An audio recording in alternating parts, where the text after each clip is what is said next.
I dig it.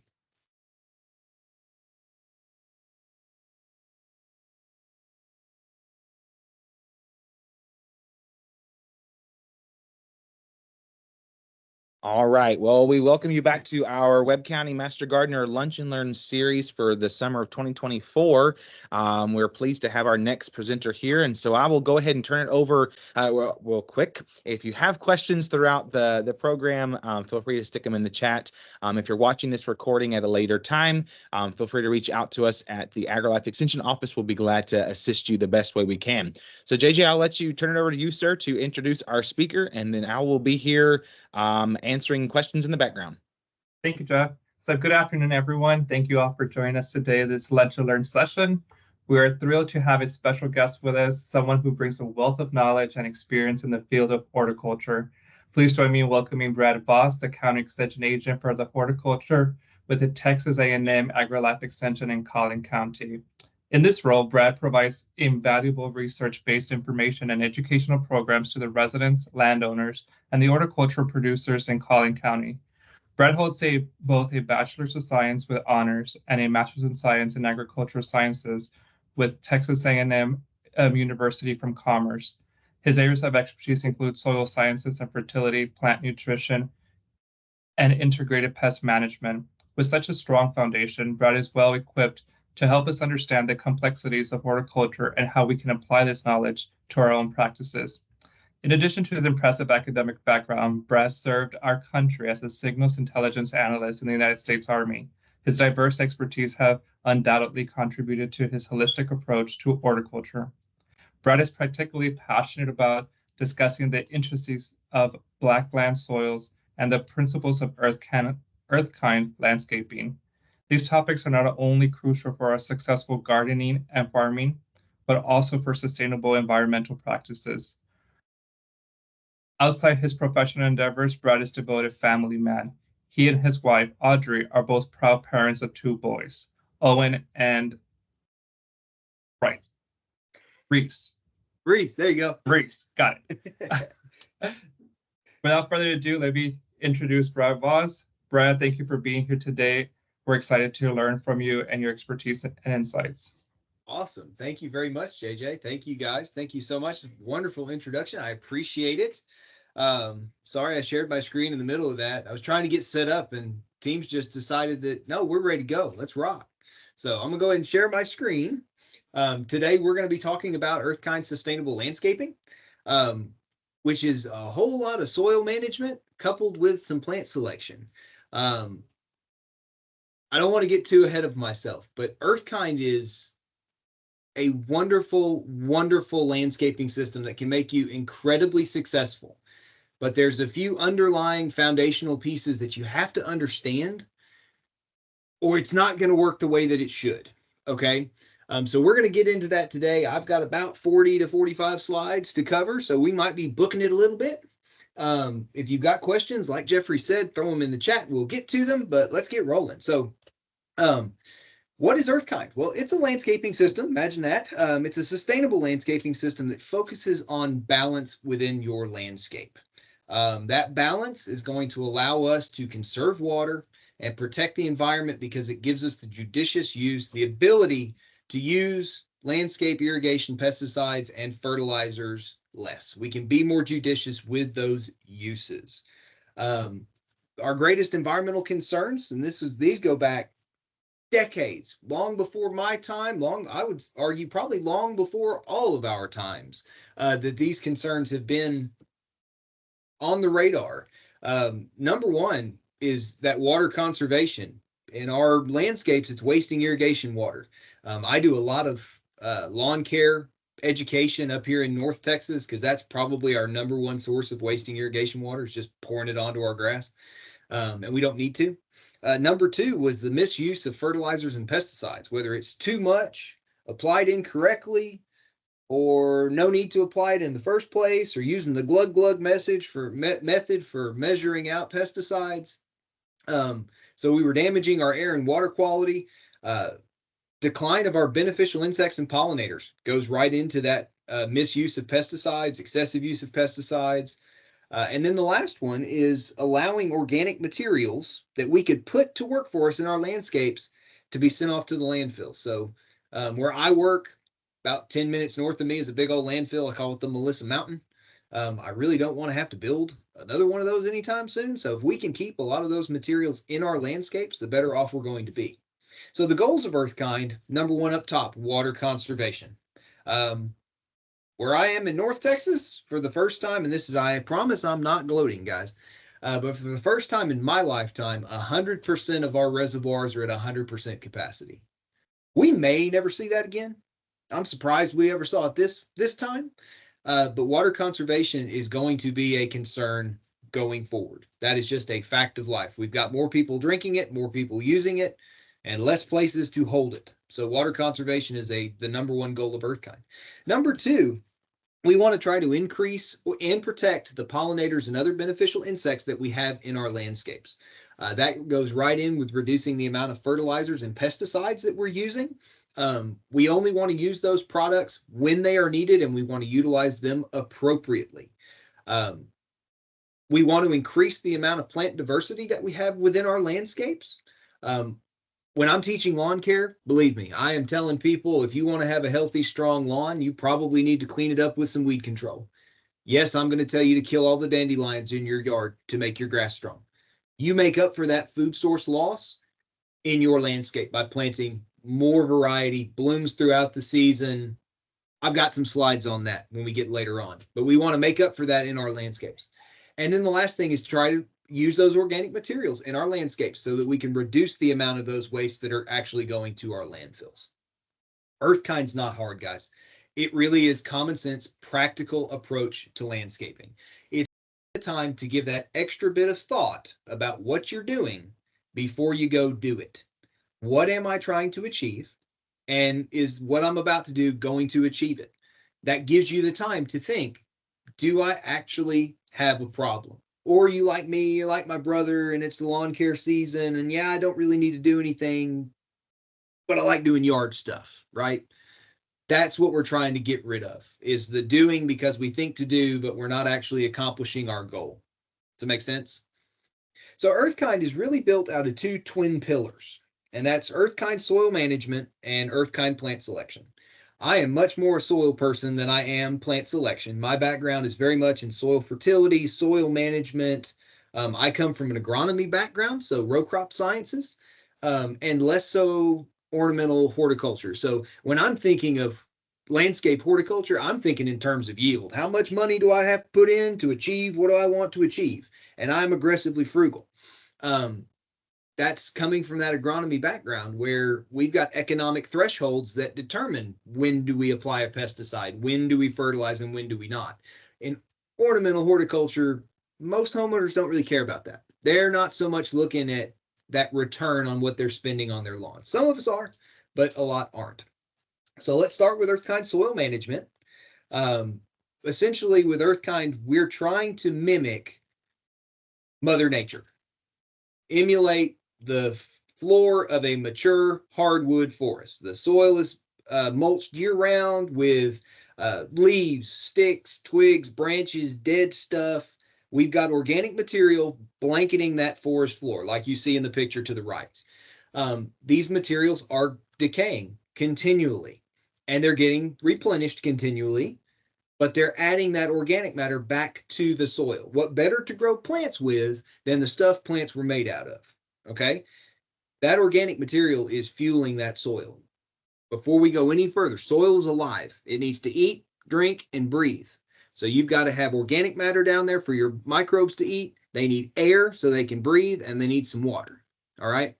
Now, I couldn't really come across any place in Webb County that looked like that. I did some digging. What I found was more like that. And I wouldn't call that a mature hardwood forest. This is the zip code 78045, which I think is north of Laredo. And this is what this plot of grass is, about 20 acres. I found it for sale. If anybody wants it, Google it, you might find it. It is ag exempted.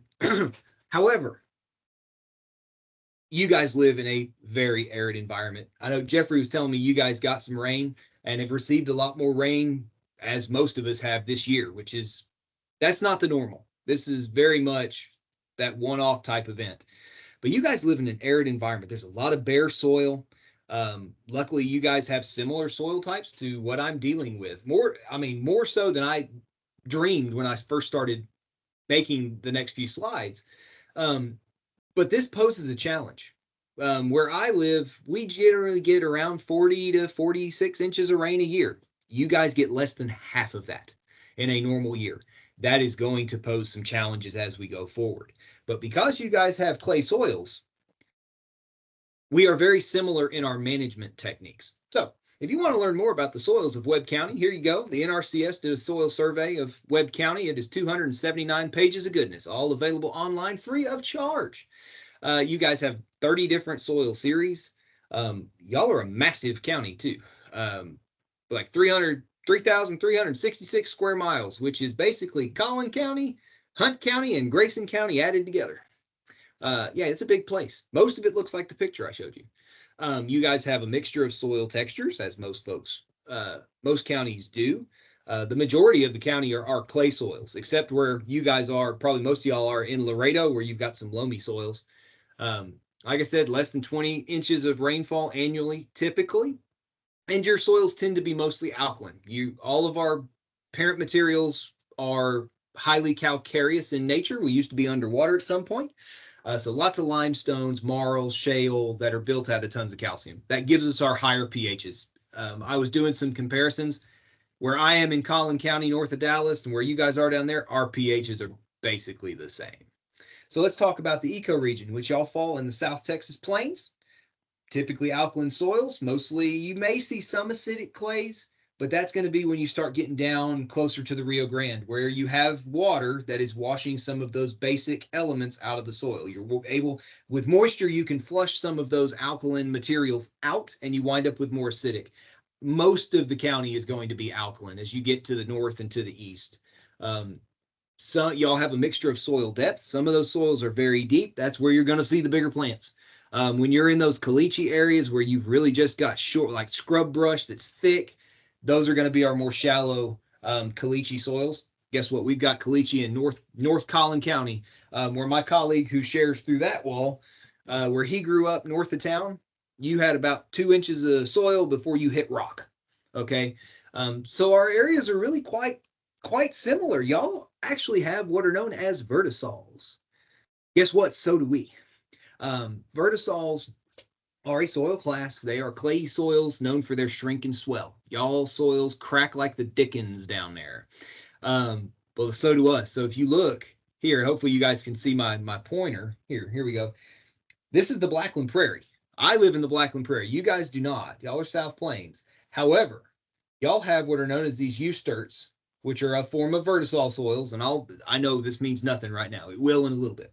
But y'all also have some of these torerts, which are also vertisols. They just have a different moisture regimen with them. So we share a soil type, guys. Didn't know that going into this, but it makes the talk a lot easier. These soils are incredibly challenging. I'm sure you guys are well known. Your houses like to dance around when your soils get wet and dry. So do ours. That's that deep, wide cracking. With our torerts, those are those little red spots. They are a vertisol soil, but they're arid. Very little rainfall. The eusterts, they're the soils where hot, dry summer, wetter spring, wetter fall and winter, with a hot, dry summer in the middle. Those are our eusterts. Okay, so we share that. That's great. But if you can't tell me what it means to be a clay soil, this kind of doesn't matter. Well, if I tell you that, soil texture. If the difference between a clay, a loam, and a sand is soil, that's your soil textures, and that is based purely on size, not parent material. So if you take a big rock, you break it down into a smaller rock, and you keep getting smaller till you hit something the size of sand, that is sand. You keep getting smaller, you wind up with a silt, you get all the way down to clay, which is microscopic. Does not matter what that material is. Doesn't matter what rock it was formed out of. Sand, silt, and clay is based purely on size. Sand, we know what play sand feels like. If you've never built a sand castle, go do it this afternoon. It's a lot of fun, but they're gritty. So you can feel them. You can see the individual grains. By the time we get down to silt, you're not going to be able to pick out with the naked eye those individual particles. Think the texture of dry wheat flour. That is silt. Clay, which is even smaller, feels the same way. It's very smooth, just like silt, but when you get it wet, it becomes tacky, very sticky, and it becomes elastic. And that's when we get chemically, the way clays bind together is what gives them that ability to mold them, hold water the way they do. It's the reason we make pots and stuff out of them. They're very elastic. Our clay particles exert the most influence over the characteristics of a soil. You'll notice the big orange triangle of doom up there. That's because those clay particles exert so much influence over the way a soil behaves. That's why the majority of our soil types are going to be clays, typically speaking. So real quick, let's talk about some sandy soils. You guys do have some. You're going to find them down there along the river for the most part. You may find little pockets of them in other places. These are our soils where sand particles are the most numerous. You see the little red triangle, bottom left. Sandy soils are extremely well aerated. They're very, very easy to work. The downside of them is they don't hold enough water or nutrition. You leach these materials out readily. If you pour water on sand, it just flows right through it very quickly, and it takes all of the stuff that we put in our soils with it. You can fix that to a certain degree. You can improve our clay soils by adding organic matter to them, and that'll help you hold more water, give you an increase in your nutrient holding capacity too. All right. Now, our loamy soils, these are the ones where I am, sandy loam is the best soil ever. Well, I've never met her, but apparently she's the best. These are our balanced soils. They're a nice balance of the sand, silt, and clay particles. You can see where they fall on the soil texture triangle.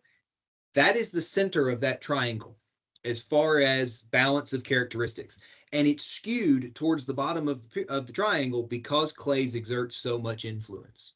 Okay. These soils are considered the ideal. They're considered the easiest ones to grow plants in. They're well aerated, not quite as well aerated as a sand would be, but they hold more water and more nutrition, but they don't hold too much.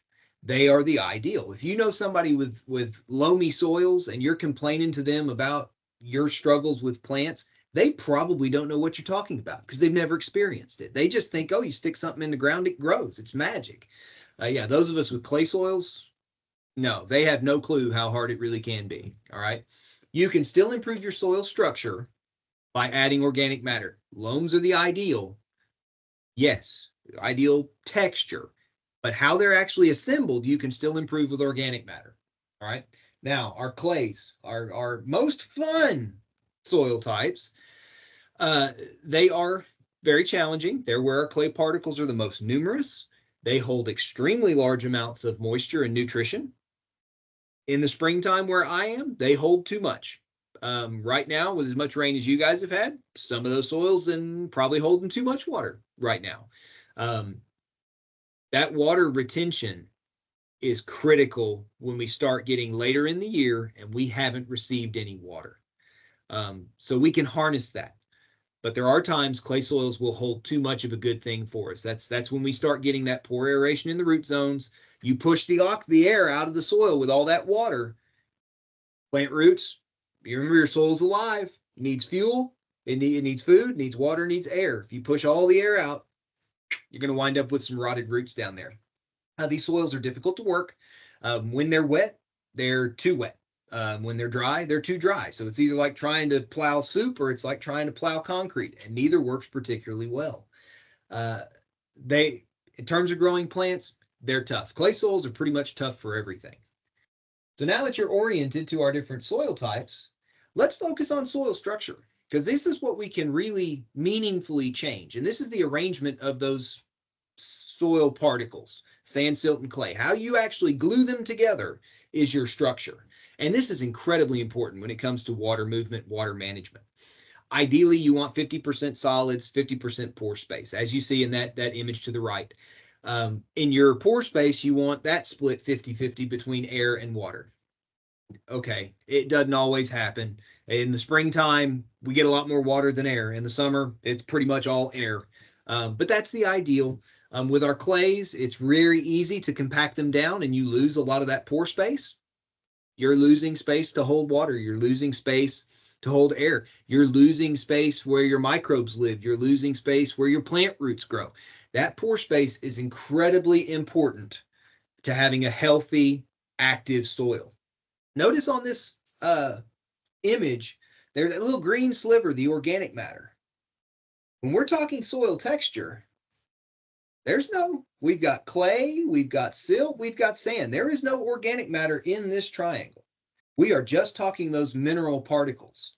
When we talk structure, we bring organic matter to the party. And organic matter is incredibly important when it comes to having a healthy soil. It is a critical component to building healthy soil structure. We skipped this. We already talked. Healthy clay soils are fun. You guys are probably very familiar with that pattern in the summertime. Yeah, so are we. We get cracks. You can lose small dogs, kids, wrenches, everything down there. And you'll get them back at some point, I suppose. Okay. Some real quick clay don'ts, and these apply to clays in general. No matter if it's way down there with you guys or way up with me, we do not amend clay soils with sand. And I don't care what you find on the internet. Don't do it. It's a real good way to wind up with a mix that feels a lot like concrete. They're hard enough in the summertime, but adding sand is a little bit like adding rebar to a concrete slab. You're providing some structure for those clay sheets to fit against. I don't know if you guys can see me very well, but if you have some pieces of paper and you can sort of see how thin those pages are, well, that's what clays like to do naturally. They form these very thin microscopic crystalline sheets.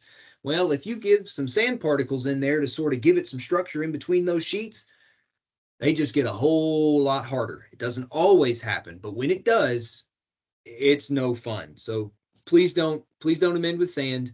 If we want to improve drainage or holding capacity or aeration, we talk organic matter. We're going to do a lot of that here in a couple of slides. Try not to work clay soils when they're wet. Yes, it's tough. Our blackland soils up north, we call them 15-minute soils. You got 15 minutes from too wet to too dry. And that 15 minutes is generally when you're like at the doctor, taking the kids to school. You're never in the field. But we do the best we can, right? Try not to drive or walk on wet clay soils. I'm not saying y'all drive across your front yards, but if you do, try not to do it when it's wet. Minimize tilling, which really what that comes down to is you don't work soils without a purpose. Remember, earth kind. Think about what you're doing before you actually do it. If you're going to plant something, do you need to work the entire garden to plant this one spot? No, you do the work you need to in the area that you need to. Don't go and just demolish all the soil structure you've built without any purpose. That's how we wind up with soils compacting over time. And then the last one, which is a major issue up here, probably less so for you guys down there, just because you don't get as much water naturally as we do up north, but you can still overwater. The overwater problem in clays is just as problematic for you guys if somebody is overapplying water as they are for us, because of the behavior of clays and how much water that they can hold. All right. No sand. Got to reiterate. We add organic matter. Through earth kind, we add organic matter. So you will hear compost once, mulch forever. So we're adding that organic matter in the form of compost, humus, some manures. We'll talk about manure here in a minute. But these organic compounds and decomposing remains of stuff, they help glue our soils together. So we add that one time, and then when we add mulch, we're giving that long-term source of organic matter because those materials are going to break down over time. Compost and humus are what we recommend as AgriLife extension. Manures can be a wonderful source of organic matter, but they can pose some challenges. Mainly, you need to know your source. So if let's say you're getting cow manure or horse manure from a producer, you need to ask, hey, are you using any herbicides in your pastures? If yes, what are they? Because we do have some herbicides that are very persistent. Things like aminopyrrolid, so Grazon Next, Duracor.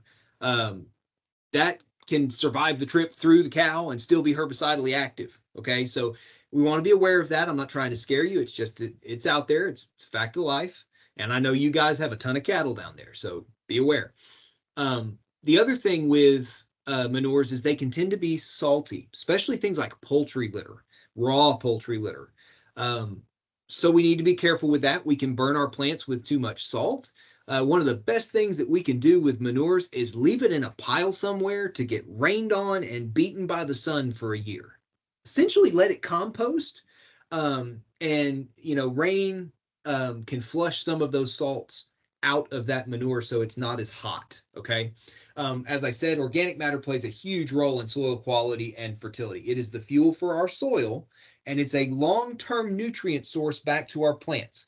Think of organic matter more as that fuel for your microbes, and that those microbes are going to build your soil and feed your plants a little bit.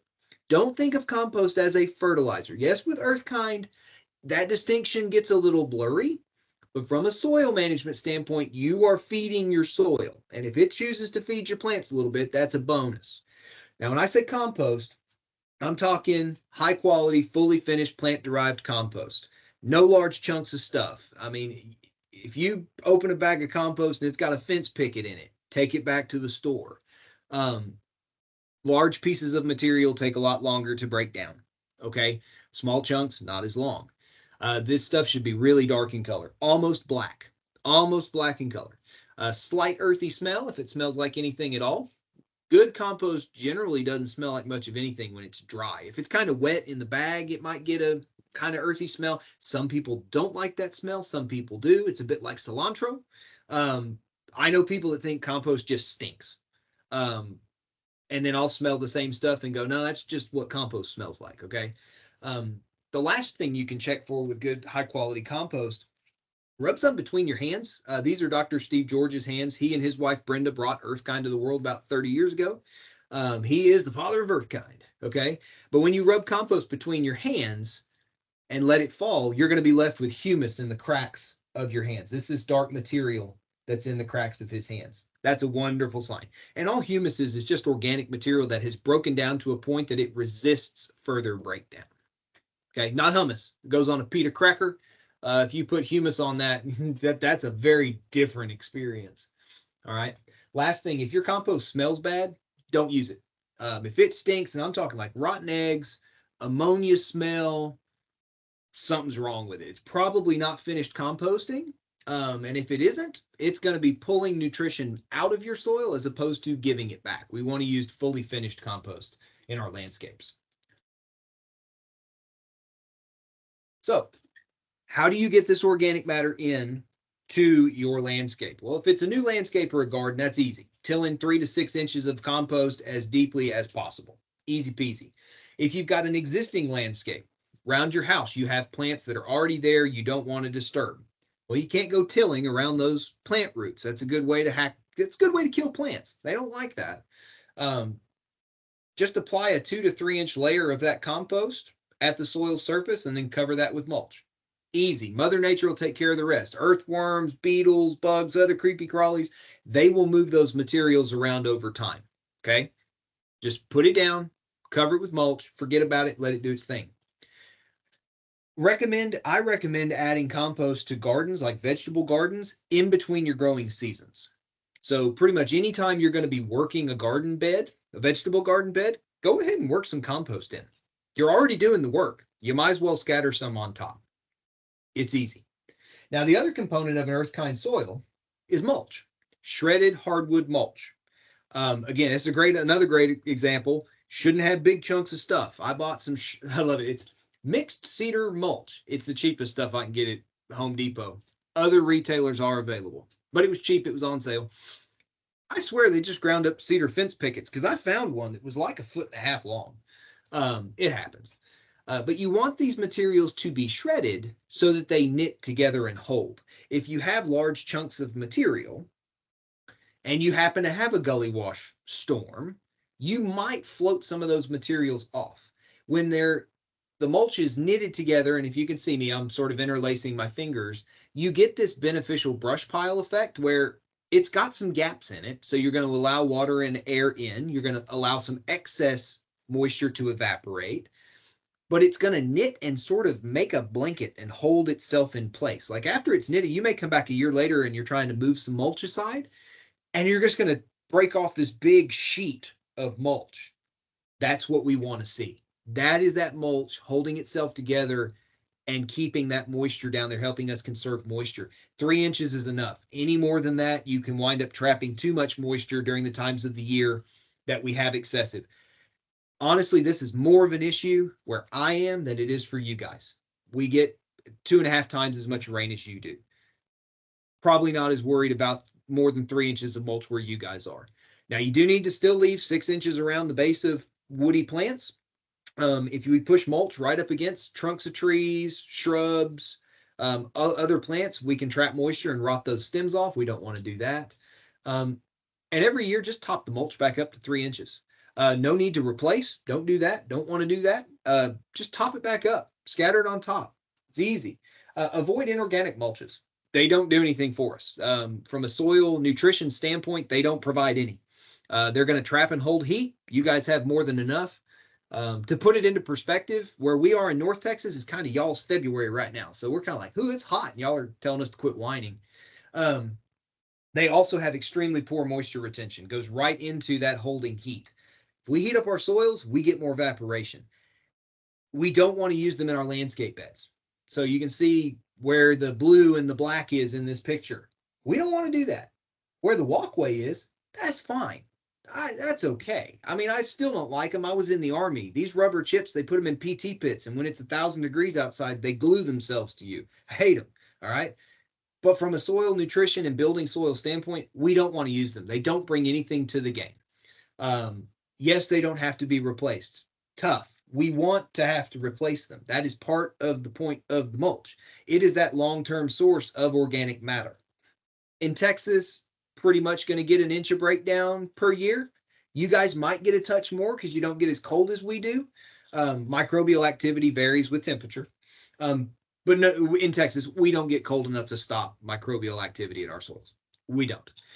So you're only going to have about an inch of that mulch break down. It's turning into compost. It is composting in place, and then creepy crawlies are moving it around your soils. Where that floor of a hardwood forest, emulating Mother Nature, right? Pop the mulch up. You don't need to stir the new stuff in. You don't need to replace the old stuff. You just go buy a handful of bags more and scatter it around. For instance, if you wanted to add an inch of mulch and you had a cubic foot bag of mulch, that is 12 square feet of 1 inch deep. So when you talk about topping that mulch back up, it is not much material at all. It's very cost effective, and the benefits you will reap from water conservation, building that soil, winding up with healthier, thriving plants that need less care, it pays off. And you're not sending that stuff to the landfill. All right. Instead of sending the old fence pickets to the landfill or burning them, they're grinding them up and you can put them in your landscape. Okay. Don't forget your creepy crawlies. Soil is nature's recycler. Many of our insects and arthropods are those primary decomposers that are going to break down the larger pieces of material. The bulk of the work, soil building, is really done by our microbes because they release the organic molecules that help bind particles together. But without these arthropods and insects grinding those materials into smaller pieces, that would be much more difficult. Okay. That also lends itself to, we don't want to be out trying to eradicate every creepy crawly in our landscape. If you want a zero tolerance policy of bugs in the house, be my guest. We have it too. I've got 2 small boys and a wife that doesn't like bugs. They make a wrong turn and come into our house. Sorry, dude. You made a bad life choice. But if they're outside in our landscape, we need to accept they have a role. They're doing what we need them to do. Leave them alone. Just let them be there, figure out a way to cope with it and accept it. Part of Earthkind is not eradicating nature. We are working with nature. We are using the tools that nature has in place to manage our landscapes. That means we're not out there spraying a pesticide every time we see something that's got 6 legs or 8. Okay. Now, how easy is it to build an Earthkind soil? It's 3 steps. You want to add 3 inches. You want to add compost, whether you're tilling it into a garden, adding it on the surface, but it's roughly 3 inches of compost, at least. You top it with 3 inches of shredded hardwood mulch, and you keep that mulched year round, and you let nature do the rest. That's easy. Anybody can do that. Anybody can do that. It is very simple, and the benefits that you get from building that healthy, active soil is it is massive. All right. Now, the second pillar which Jeffrey, do we have any questions about soils before we roll into the plant stuff? We've got a bit of time because I don't see any in the chat, sir. All right, that's awesome. That means you guys learned it all. Perfect. So now we're going to roll into the other pillar of Earthkind, which is Earthkind plant selection. So again, common sense. We want to plant plants that like it here. I had an old colleague who used to say, when it came to the Blackland Prairie, the stuff that liked it here, that like our soils, grow like the dickens. The ones that don't just die.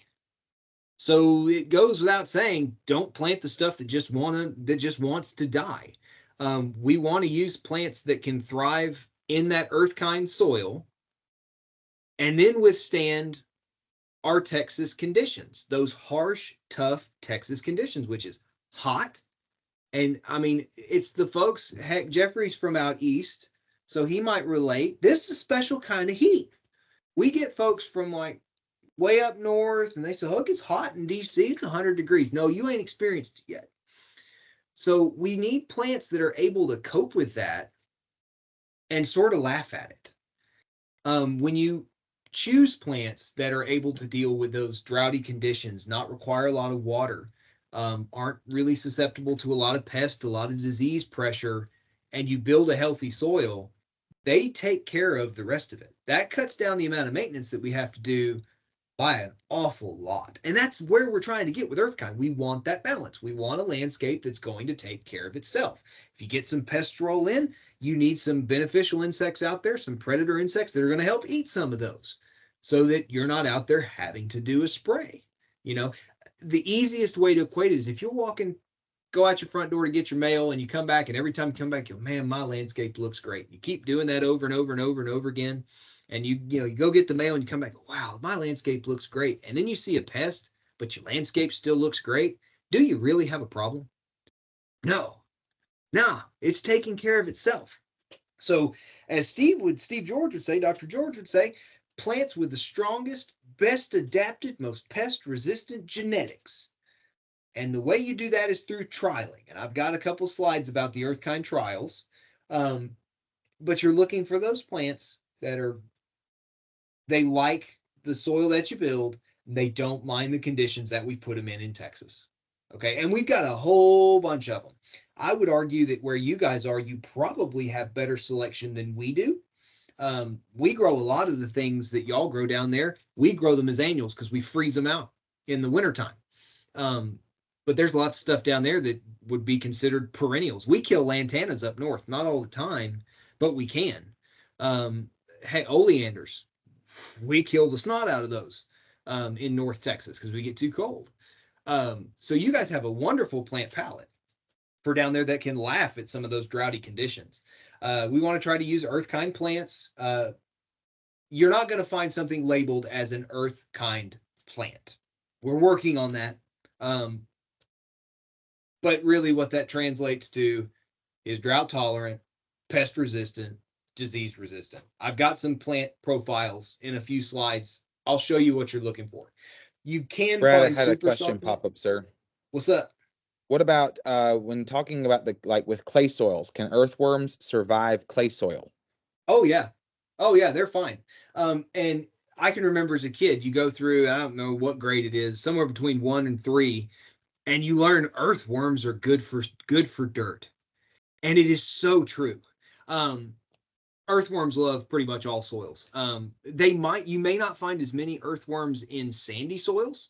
They're so loose and they don't hold enough moisture, and they heat up really fast because they don't hold enough moisture. But earthworms, they dig clay soil, you might say. And they're wonderful because they can actually move organic material. You remember I said you can lay compost at the surface and it'll get moved around?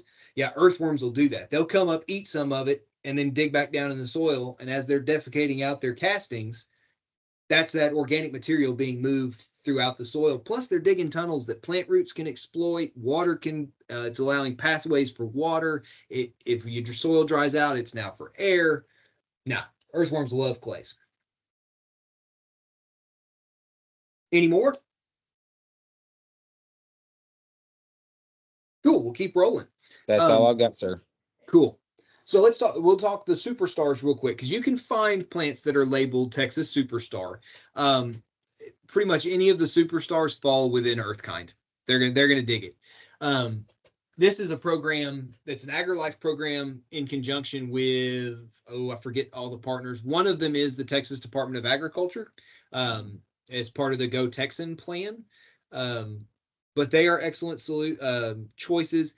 I tend to find superstars at places like Lowe's, but it's very sporadic. It's like you'll just come in one day and they'll have a load of plants, and some of them will have superstar tags in them. Some days you'll go in there and you'll find the exact same plant. It doesn't have a superstar tag in it. So you'll find them around. There is a list online. I think I actually have a slide about that. The last group are natives. If they come from here, they're usually a good choice here. When we start drawing the line are things that start getting invasive. Invasive from the standpoint of they're not mannerly, they'll take over your landscape. The stuff that likes to spread like fire. I don't know how many of y'all are just clamoring to plant mesquite around your landscapes. Or I don't know how many of y'all are bringing prickly pear into your landscapes. My grandmother was from London, England, and she asked my grandfather 40 years ago to give her some prickly pear. And my grandfather, who's from North Texas, was as confused as he could possibly be. And he asked my dad, he's like, why the hell does she want prickly pear? Spent my life trying to kill the stuff. Okay. That's the sort of stuff I'm talking about. Something that when it starts to get out of control is really not desirable. And there's quite a few of those. Can that be managed? Yes. Heck, Flamicanthus, love it. I should have had a slide in here about Flamicanthus. It reseeds like fire. At least in North Texas, it does. And I bet it does down there too. I love it. I think it's gorgeous. It's extremely drought tolerant. I basically don't do anything to this plant other than prune it back once a year. And it reseeds. So I've had to work in pulling out all the spare Flamicanthus that I don't want in different parts of my landscape. Okay. The Earthkind plant selection spun out of the ARTS trials, American Rose Trials for Sustainability. These trials are still going on. If you Google that, you will find the new releases from 2024, which is this little petite rose and some others. And the goal was to test the newest in rose genetics. It was the first truly national study of its kind. And we're talking, I think it's almost 14 years ago now. I need to double check my math on that 11 years. But they've been going on a long time, continually. This constituted the first phase of the Earthkind rose trials, because Earthkind came from looking for Earthkind roses, and then it grew into other types of plants. As of 2019, they still had 15 different sites that stretch from both oceans and both the north and southern borders. Okay, so it is a truly national scope trial. Within Earthkind, coming out of the ARTS trials, they're the largest program of environmental rose field trials of its kind. And I say environmental because we were really looking at that low input. So these trials, we're talking, they were watered through establishment. And then after, they were never fertilized, they were never sprayed. Let me back up again. Back up.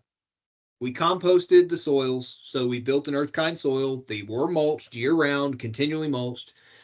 They were watered through establishment, and they were never sprayed, never fertilized. And then starting in the second year, we turned the water off, and we saw what survived and what looked pretty. That same model has been used for annuals, herbaceous perennials, evergreen shrubs, grasses, tree-form crepe myrtles, herbs, grapes. This picture on the right, that's actually our annual beds in my neck of the woods. These are my research demonstration gardens north of town, north in McKinney. Those are the annuals. If from where this picture was taken, if you look to your right, you'd go to the perennials, you keep going, you get to the herbs, the grapes would be behind you, but they're sort of scattered all around. And these are replicated research trials.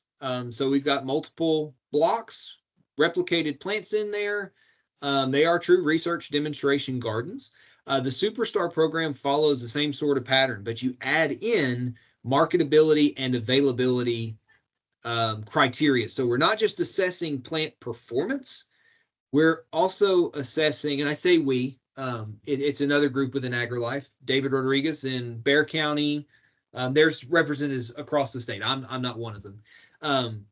But they tied in how easy are these plants to produce for growers. Because if you've got a plant that it doesn't matter how fantastic gangbusters it does in the landscape, if it is a booger bear to produce in the land in a nursery, which equates to dollars, it becomes more expensive. That's going to trickle down. One, it's going to be more expensive by the time it gets to the consumer. There's going to be far less supply, so we can't make availability. If you sell everybody in a class to say, hey, go get this one plant, it's the best plant ever, and nobody can find it, that's not good. So the Superstar program ties in those market traits in there as well. Okay. So what we're going to end with are a few plant selections that I truly love, that I think are bulletproof selections for where I live, where you live, pretty much the majority of Texas. I generally exclude the western half that is just out there, you know. That's where all, was that guy in the movie say, where all the flat ranches are. Okay. But where I am on the border of the Pine Curtain, you really can't go wrong with a salvia. There's one for pretty much every occasion. You can find them, the big ones like these, the Farinaceae, so Henry Dulberg's. This is a Texas Superstar. There's also Augusta Dulberg, which is it's white. You got a purple one, you got a white one. And if you have both, they will trade places. They will swap, okay? They're native to Texas. They love full sun. They can tolerate some partial shade. They are extremely drought tolerant once established. They're great for pretty much all of our pollinators. They'll bloom year round. They start blooming where we are in North Texas. They start blooming generally somewhere like late March, early April. For you guys, I bet they're probably blooming late February. I bet in some mild years, they may never die back. And it might be sort of continuous for you guys. They are big. So they get taller than 2 feet and they get wider than 3 feet. But some of that is from reseeding. They can spread like fire. I actually don't have a spot for this around my landscape because it's too big. But they are tough as nails. They really are a bulletproof plant. So it's one of our salvias. Another one of my favorite salvias, this actually could be my favorite salvia, is the autumn sage, Salvia greggii. Mainly because you could tell somebody, hey, go get an autumn sage, and say, well, I'm only looking for a purple one. You can get one of them. Oh, well, I don't really want a purple one. I think I just want pink. Oh, you can get one of them. You can pretty much say that for every color with autumn sage except yellow. There's even white ones that they kind of get washed out in most landscapes. You lose them. But you can get an autumn sage in pretty much any color that you want. And they're really, really tough. They're what we would call a subshrub. So they're a smaller shrub. I know technically says it's bigger than a Dulberg. It forms like a 2 to 3 foot by 2 to 3 foot blob. It's extremely drought tolerant. Great for all of our pollinators. It's native here. You can get, as I said, if you want a particular color, you could probably find it. Okay. Fits in the majority of landscapes. I think it's a wonderful option. If you've got a neighbor that kills plants for a living, get one of these. It's harder to kill. Okay. Even if they just plant it and water it a handful of times and leave it alone, it'll probably survive. Okay. It's that good. All right. One of my favorites, and I'm going to say it's one of my favorites for all of these, I get it, guys, is the Mexican bush sage, Salvia leucantha. There's a lot of different cultivars that are dwarf varieties, but I'm talking the full-size big one here, just your standard leucantha. They get really big. The ones we have at Myers are like 4 to 5 feet tall and like 6 to 7 foot blob around, but that is what they look like, guys. They get covered in blooms, and it can be bone dry, and they will be covered in blooms. And they hold those blooms for a very, very long time. So from a food source standpoint, trying to increase and promote those beneficial insect and pollinator species, our salvias include Dulberg, the autumn, and these, they're wonderful. They're providing food source year round. Summer, fall blooming for us up north. For you guys, stretch it earlier in the spring. You guys warm up earlier than us. You notice the trend. They're big. They're big. You can find some dwarf cultivars, but too big for my landscape at home, which is sad. Same goes with something like a Cenizo, which is a great option. And there's a lot of smaller Texas sages out there. But in my landscape at my house, it's too big. I don't have a good spot for it.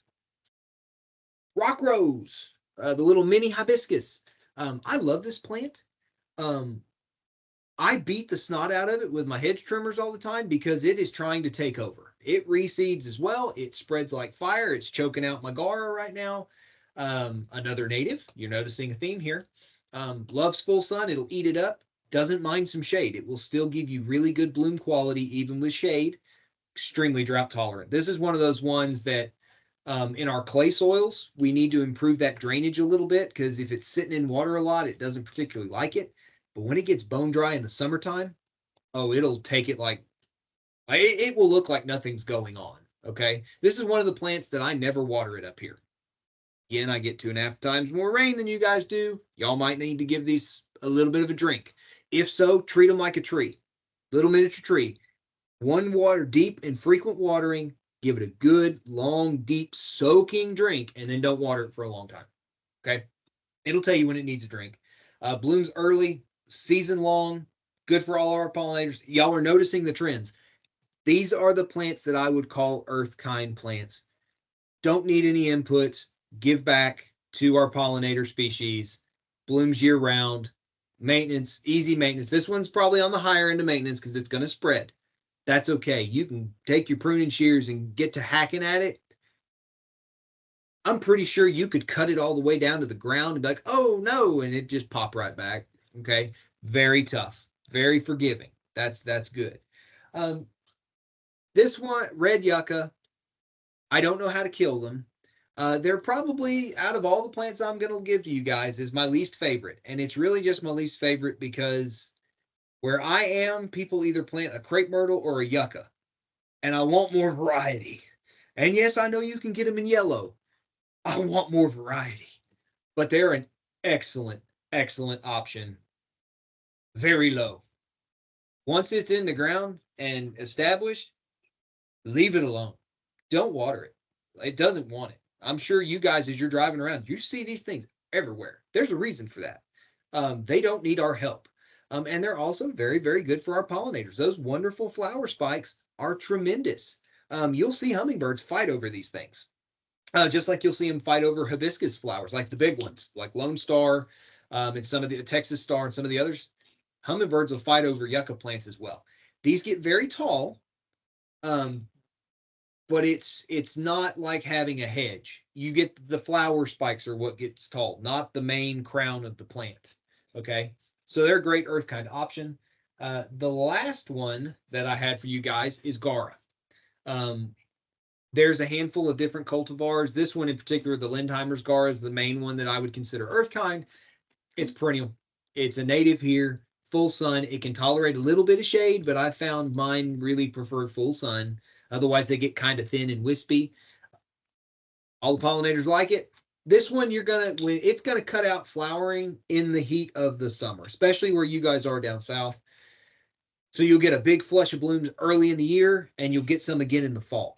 That's perfect. Think about it. By the time some of our plants might be cutting out, your gars are starting to produce again. And they're a little bit smaller. I love them. I think they're beautiful. If you've got a spot where you can put this, where it can reach its full spread, it looks gorgeous. It's a stunning plant. And it's just a great option. Okay. So we're going to wrap up. We are going to wrap up with just some of the earth kind victories that we've seen over the past 30 years beyond my time in extension.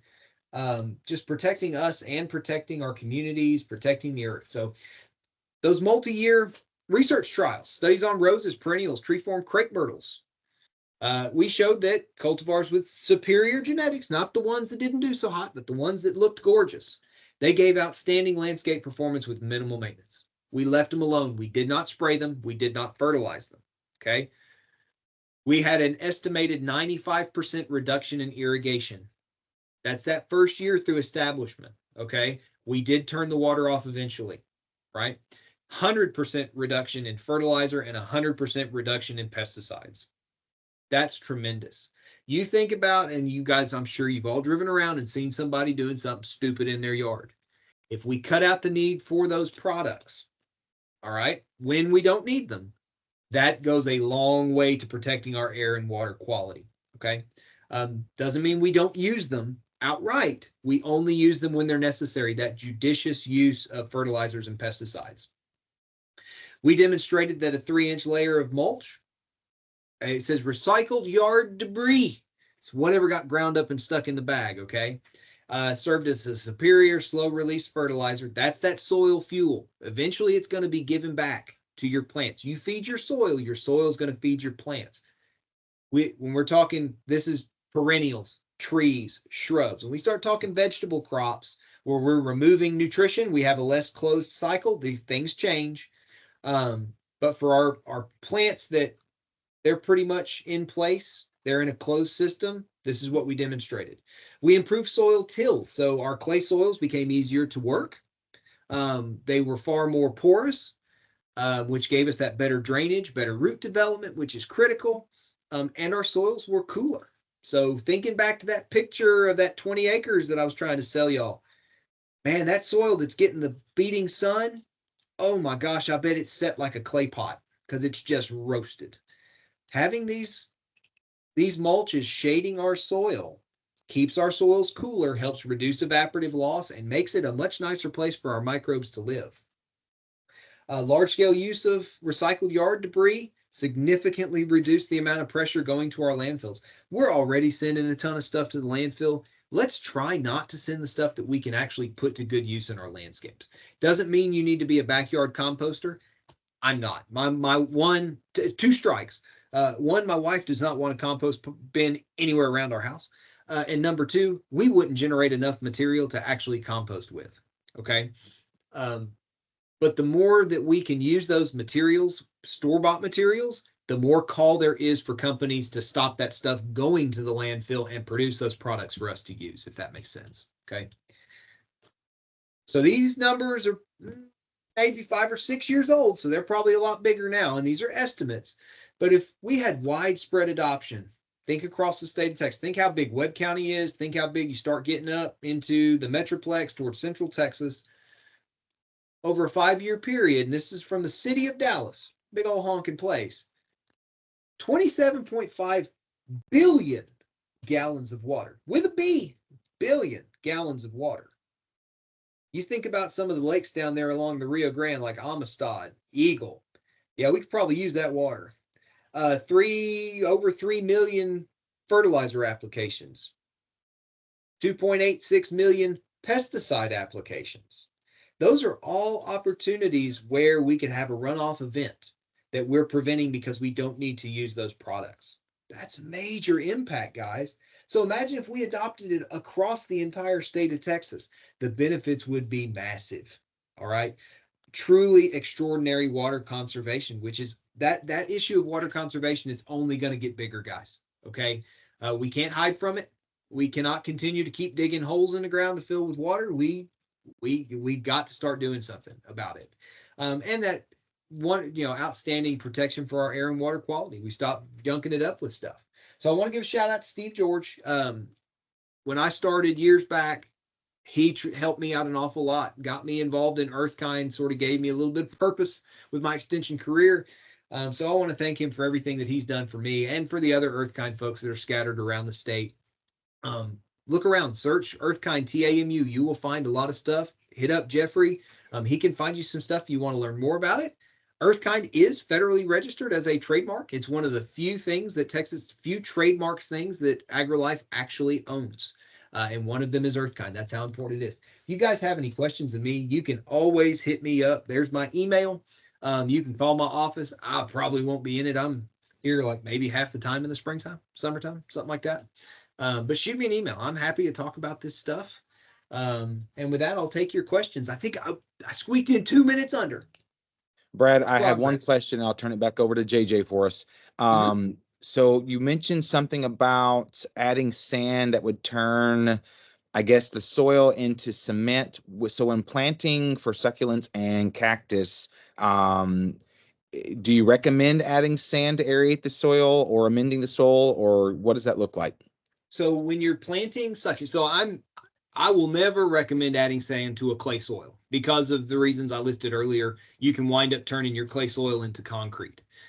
We really don't want to be planting succulents and cactus into clay soils for the most part. Now, where you guys are, it's less of an issue because your soils are a lot more arid than ours are up north, which this goes into the whole xeriscaping thing you and I were talking about. Xeriscaping, not zero-scaping. So we can conserve water without having to turn to things like cactus and succulents because those plants are not really suited to clay soils because our clays hold on to the moisture that we get for far longer. I would tell you to still stick with the compost, and then do some probing of that soil to see how wet it is throughout the year to determine if putting a cactus in there is really a good option for that spot. Because part of earthkind is that right plant, right place. So we don't want to put a cactus or a succulent in somewhere that it's really not suited to.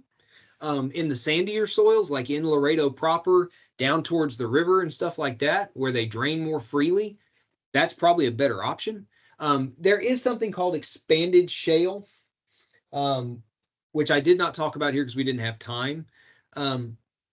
It can be a way to improve drainage in clay soils, sticky, heavy clay soils, which you guys have when it rains. And it's sort of like permanent pore space. It's bits of shale that have been cooked, kind of like jet puffed rock. It's very lightweight, very porous, but it allows soils to drain quite well. Now, they'll only drain as deeply as you work those materials in. I mean, if you dig a hole and fill it with stuff, you just made a big fishbowl. But I don't know how well that's going to work trying to plant a cactus into a clay.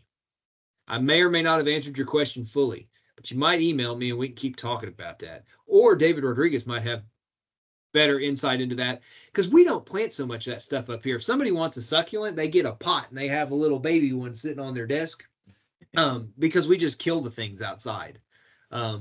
We're wet too long up here that we would just simply rot them off. It might not be as big of an issue, even though, as you saw, our clays are pretty much the same. Y'all may not have enough water overall that it's as big an issue as it would be for us. We would just kill them outright. I'd start with the compost to see what it does. Go from there. Maybe try some expanded shale if the soil's still staying a little too tacky, a little too wet. But I think throughout that process is asking the question, is this a good spot for a cactus in the first place? All right, JJ, I'm going to turn it back over to you, sir. Awesome. Well, first of all, Brad, thank you very much for your great presentation. I learned quite a lot. This is the second time we hear about earthkind, and this was very, very beneficial to us. So thank you very much for this.